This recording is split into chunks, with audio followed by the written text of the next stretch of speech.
We're coming to you from the North Carolina coast, where we're just starting to get a glimpse of the damage caused by Hurricane Dorian.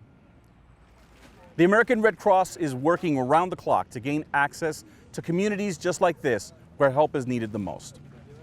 To find out more about how you can help those who've been affected, be sure to download the free emergency app from the American Red Cross, available on all Apple and Android devices, or call 1-800-RED-CROSS.